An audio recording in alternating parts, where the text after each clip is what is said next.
الحمد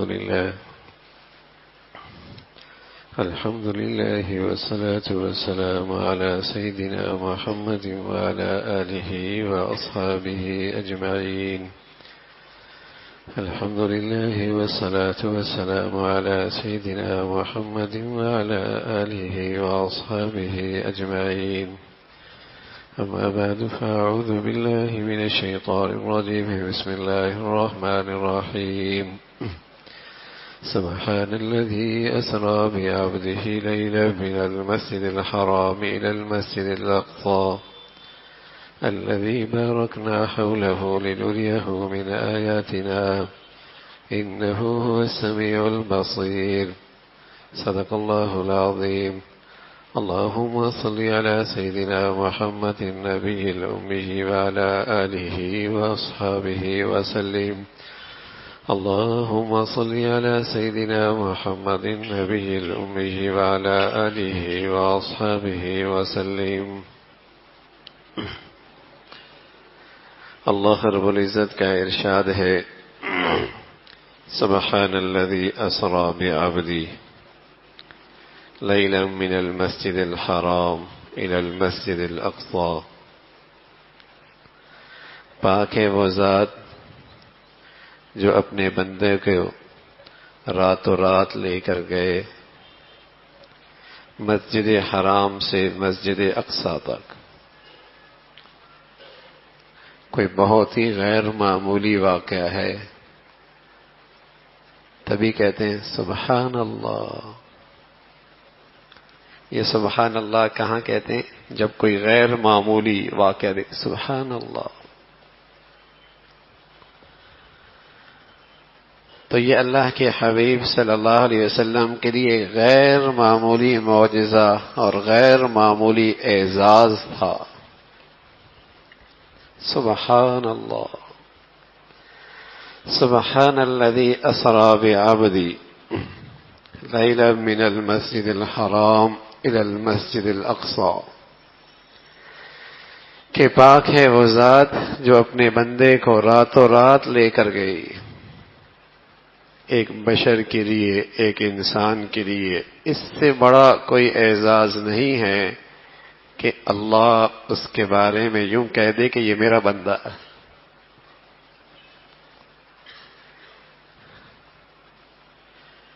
ایک کامل بشر کے لیے اور ایک کامل انسان کے لیے اور ایک کامل بندے کے لیے سب سے بڑا اعزاز ہے کہ اللہ اسے یوں کہہ دے یہ میرا بندہ ہے، یہ میرا بندہ ہے. بعبدہ. تو جب اللہ رب العزت اپنے اس حبیب کو یہ بڑا اعزاز دینے لگے تو انداز بھی یہ اختیار کی یہ میرا بندہ ہے.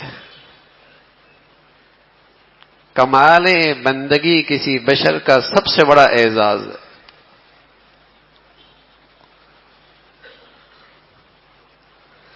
تو مسجد حرام سے مسجد اقصی تک، بیت المقدس تک ہم لے کر گئے راتوں رات. لنریہ من آیاتنا الذی بارکنا حولہ لنریہ من آیاتنا.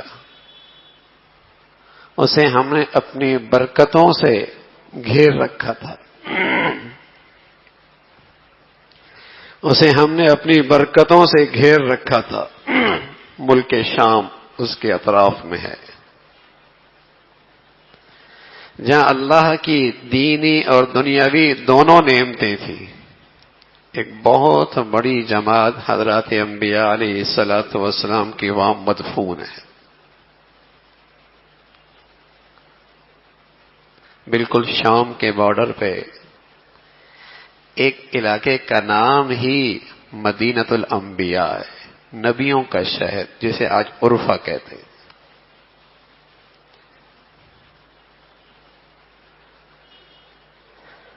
تو وہاں اللہ نے دینی برکتیں میں رکھی تھی. انبیاء علیہ الصلاۃ والسلام، حضور علیہ الصلاۃ والسلام فرمایا کرتے تھے روئے زمین کی میری سب سے منتخب جگہ سرزمین شام ہے، اور میں اپنے پسندیدہ لوگوں کو یہاں روانہ کروں گا. ایک بہت بڑی تعداد صحابہ کی مکہ کے بعد، مدینہ کے بعد شام آئی ہے۔ الذی بارکنا حولہ، ہم نے اسے اپنی برکتوں سے گھیر رکھا ہے۔ لنریہ من آیاتنا، تاکہ ہم انہیں دکھائیں اپنی قدرت کے نمونے۔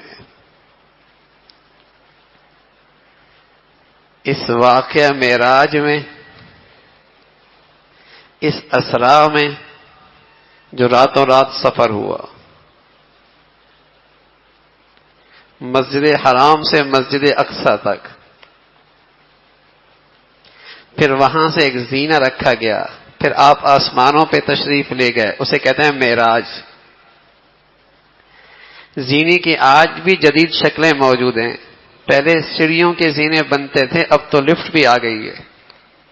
اللہ نے اپنی قدرت سے کون سا زینہ بنایا ہوگا کہ آدمی آسمان تک چڑھ گئے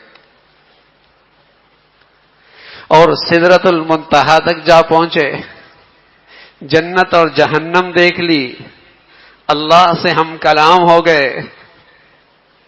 اس ذات کے لیے کیا مشکل ہے؟ یہ اسرا یہ خود ایک غیر معمولی چیز تھی کہ اتنی طویل مسافت رات کے ایک چھوٹے سے حصے میں مسجد حرام سے مسجد اقصی، بیت المقدس، ایک براق پہ تشریف لائے، اور وہ براق آپ نے مسجد اقصی کے دروازے پر باندھ دی، خود اندر تشریف لے گئے، 2 رکعت تحیۃ المسجد ادا کی۔ جب یہ واقعہ آپ نے حضرت ام ہانی کو سنایا، یہ واقعہ کوئی خواب نہیں تھا، خواب میں تو نہ جانے میں اور آپ بھی کہاں کہاں چکر لگا لیتے۔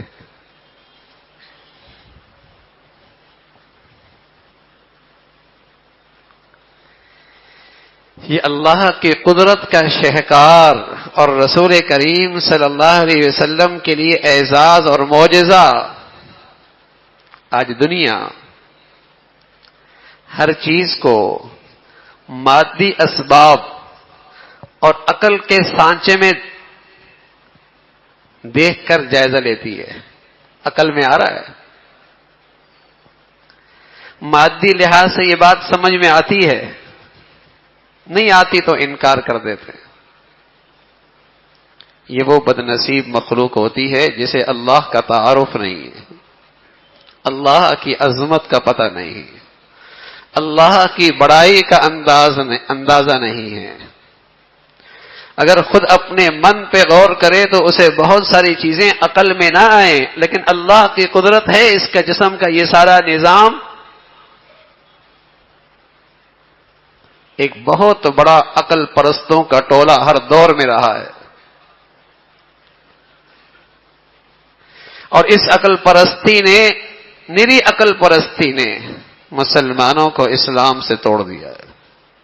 نری عقل پرستی، ہاں اس عقل کے ساتھ وحی کی روشنی ہو جائے، کمال ہے،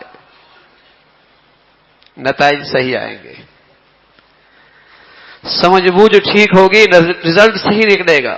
حضرت ام ہانی رضی اللہ تعالیٰ عنہ کے سامنے جب رسول کریم صلی اللہ علیہ وسلم نے یہ واقعہ ذکر کیا کہ اسرا ہوا اور معراج ہوا، تو ام ہانی کہنے کہ یا رسول اللہ، آپ اس کا تذکرہ مشرکین کے سامنے نہ کرنا، وہ تو اور آپ کی تکذیب کریں گے۔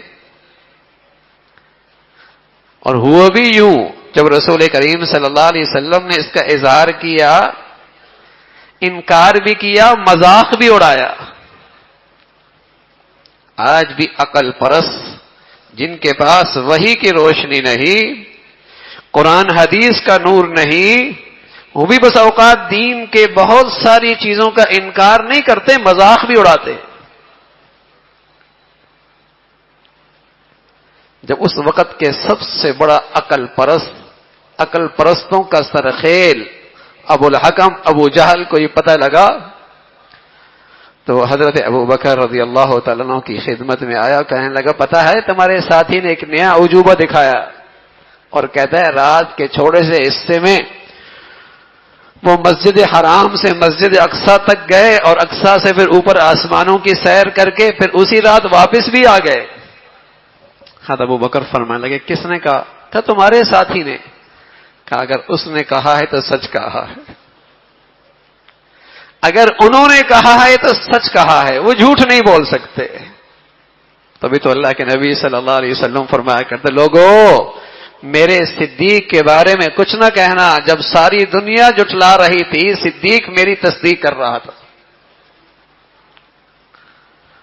لوگوں میرے صدیق کے بارے میں کچھ نہ کہنا، جب ساری دنیا انکار کر رہی تھی، تکذیب کر رہی تھی، صدیق ہی تو تھے جو میری ہر بات کی تصدیق کر رہے تھے.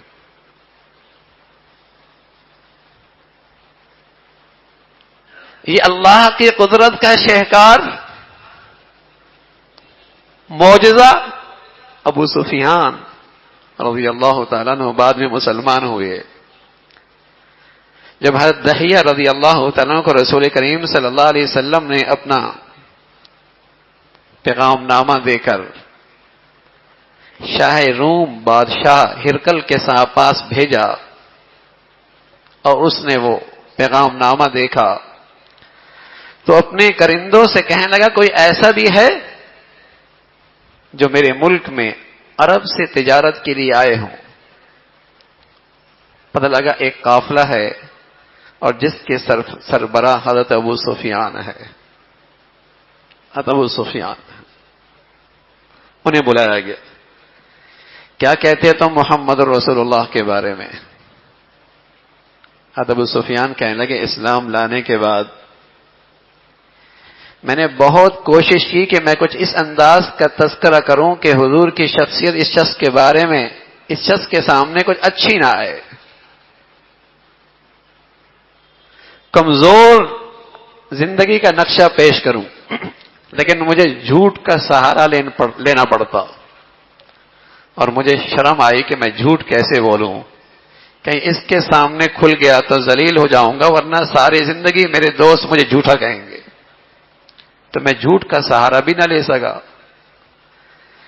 تو آخر میں نے کہا کہ ایک بات ہے، معراج کا واقعہ ہے کہ میں اس کے سامنے یہ رکھتا ہوں، اس کے لیے انکار کرنا آسان ہو جائے گا. تو جب میں نے کہا کہ وہ شخص ہے وہ کہتا ہے کہ میں راتوں رات یوں سفر کیا ہے، مجھے معراج ہوا ہے. تو جیسے ابو سفیان نے یہ بات کہی تو پیچھے کھڑا ہوا شاہ روم کا سب سے بڑا عالم عیسائی. وہ کہنے لگا وہ جو آپ کے محمد ہیں صلی اللہ علیہ وسلم بالکل سچ کہتے ہیں، میں اس واقعے کا خود گواہ. شاہ روم کہنے لگے تم کیسے گواہ؟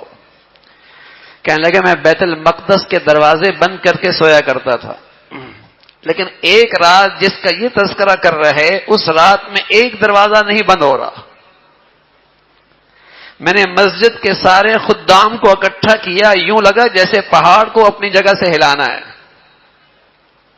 بعد میں کاریگر دروازوں کے ماہرین کو راتوں رات بلایا. انہوں نے کہا سر ایسا ہے کہ پوری اوپر کی عمارت کا زور دروازے پہ پڑ گیا ہے، یہ رات میں ممکن نہیں ہے، صبح ہی ہو سکے گا. اور صبح اس لیے ہونا تھا کہ آج یہاں رسول کریم صلی اللہ علیہ وسلم نے تشریف لانا تھا. حکیم الامت تھانوی رحمۃ اللہ علیہ بڑی عجیب بات کرتے ہیں. فرمایا لوگوں کو سمجھ میں نہیں آتی کہ راتوں رات یہ سفر کیسے ہو گیا، معراج پہ کیسے چلے گئے، اتنی طویل مسافت، پھر آسمانوں کی یہ سیر اور پھر ساتوں آسمان پہ انبیاء سے ملاقاتیں اور پھر اللہ سے ہم کلامی اور پھر جنت اور جہنم، پھر اسی رات کو واپس آنا، سمجھ بھی نہیں آتا. تو بتاؤ یہ چاند کس کی مخلوق ہے، یہ ہوا کس کی مخلوق ہے، یہ سورج کس کی مخلوق ہے؟ جب تمہارے دنیا میں کوئی شخص آتا ہے تو تم ساری ٹریفک روک دیتے ہو کہ اس گلی میں رک گیا، کوئی اس سڑک پہ رک گیا، کوئی اس جگہ رک گیا، ساری ٹریفک روک دیا. مہمان خصوصی اب یہاں سے گزرنا ہے. اللہ رب العزت نے بھی اس کائنات کی ساری ٹریفک روک دی، اپنی جگہ پہ رک جاؤ، آج مہمان خصوصی آ رہا. سورج کو بھی روک دیا، چاند کو بھی روک دیا، وقت کو بھی روک دیا، نظام ہی کو روک دیا، کیا مشکل ہے اللہ کے لیے؟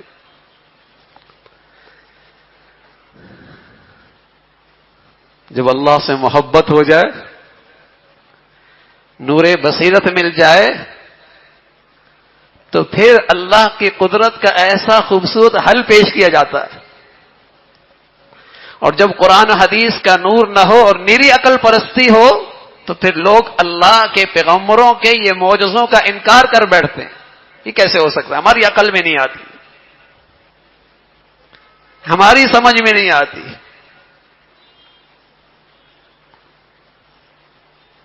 تو یہ اللہ کی قدرت کا شہکار رسول کریم صلی اللہ علیہ وسلم کا بہت عظیم الشان اعزاز، معراج پہ تشریف لے گئے۔ چھٹے آسمان پر حضرت موسیٰ علیہ السلام سے ملاقات ہے، ساتویں آسمان پہ حضرت ابراہیم علیہ السلام سے ملاقات ہے، اور بیت اللہ کے یہ مؤسس اور معمار وہاں بیت المعمور کی دیوار سے ٹیک لگا کے بیٹھی ہوئی، اور بتاتے ہیں کہ اس بیت المعمور میں روزانہ 70,000 فرشتے داخل ہوتے ہیں، طواف کرتے ہیں، پھر ان کی زندگی بھر قیامت تک دوبارہ باری نہیں آئے گی۔ اتنی بڑی اللہ کی فرشتوں کی مخلوق ہے۔ تو رسول کریم صلی اللہ علیہ وسلم آسمانوں پہ جاتے ہیں، لیکن اس معراج میں، اس عظیم الشان معجزے میں اس امت کو کیا ملا؟ اس امت کو کیا ملا؟ کون سی دولت ملی ہے؟ اور آج یہ امت اس دولت کی کتنی قدر کر رہی ہے؟ اللہ کے سارے احکامات، سارے دین کی سارے نقشے اس دنیا میں آئے، کہیں وحی ہو گئی، کہیں کوئی پیغام لے کے آیا، کہیں دل میں اللہ رب العزت نے پیغام بھیج دیا، لیکن ایک عظیم الشان فریضہ، اسلام کا ایسا عظیم الشان حکم، اس امت کا ایسا عظیم الشان تحفہ، اس کے لیے اللہ کے نبی صلی اللہ علیہ وسلم کو آسمانوں پہ بلایا گیا۔ اور آج امت اس فریضے کی کتنی قدر کر رہی، اس تحفے کا کتنا لحاظ ہے۔ یہ وہ موقع ہے جب اس امت کو رسول کریم صلی اللہ علیہ وسلم کو اس شکل میں معراج نصیب ہوا، اور اس امت کو کیا ملا؟ تحفہ نماز ملی۔ جب مسلمان نماز پڑھتا ہے تو معراج کی بلندیوں پہ چڑھتا ہے۔ الصلاۃ معراج المؤمنین، نماز اہل ایمان کی معراج ہے۔ سب سے زیادہ قریب نماز میں، سجدے میں مسلمان اللہ کی بارگاہ میں ہوتا ہے۔ 50 نمازیں فرض ہوئی، 50 نمازیں فرض ہوئی۔ ابراہیم علیہ السلام، موسیٰ علیہ السلام نے فرمایا آپ کی امت سے یہ ہو نہ سکے گا، سفارش کیجئے، کچھ کمی کیجئے۔ کمی کرتے چلے گئے، سفارش ہوتی چلی گئی، 5 رہ گئی، 5 رہ گئی۔ موسیٰ علیہ السلام نے فرمایا کچھ اور، آپ علیہ السلام نے فرمایا اب اس سے بھی اور تو مجھے حیا آتی کہ میری امت 5 بھی نہیں پڑھے گی۔ اور ادھر بارگاہ خداوندی کی شفقت دیکھی ہے، رحمت دیکھی ہے اس امت پر اللہ کا انعام دیکھیے۔ فرمایا آپ کی امت پڑھے گی تو 5 ثواب 50 کا دوں گا، ثواب وہی 50 کا دوں گا۔ تو رسول کریم صلی اللہ علیہ وسلم کو یہ عظیم الشان اعزاز ملا، لیکن اپنی امت کو نہ چھوڑا۔ میری امت کے لیے کوئی تحفہ، اس کے لیے کوئی معراج، فرمایا یہ نماز کا تحفہ ہے، یہ تحفہ لے جاؤ۔ صحابہ رضوان اللہ علیہم کو جب یہ تحفہ ملا، انتہائی خوش کہ اللہ کے قرب کا سب سے بڑا زینہ مل گیا، سب سے بڑا ذریعہ مل گیا۔ تو میرے عزیزو، آج بتائیے امت اس تحفے کے ساتھ کیا معاملہ کر رہی ہے؟ کتنی قدر ہے، کتنا اہتمام ہے اس فریضے کا۔ تو معراج کا اصل سبق یہ فریضہ ہے جس میں نماز کی اہمیت ہے، نماز کی فضیلت ہے، اور امت کو تلقین ہے کہ دیکھو کتنا بڑا اعزاز اس امت کے لیے ہے کہ رسول کریم صلی اللہ علیہ وسلم کو یہ غیر معمولی معجزہ ملا، اور اس معجزے میں اس امت کو یہ تحفہ ملا۔ تو میرے عزیزو، اللہ رب العزت اپنی قدرت پہ اور اپنی ذات پہ صحیح یقین بھی نصیب فرمائے، اور فریضہ نماز کی شکل میں ملنے والے اس فریضے کی اور اس تحفے کی قدردانی اور اہتمام نصیب فرمائے۔ وآخر دعوانا الحمد للہ رب العالمین۔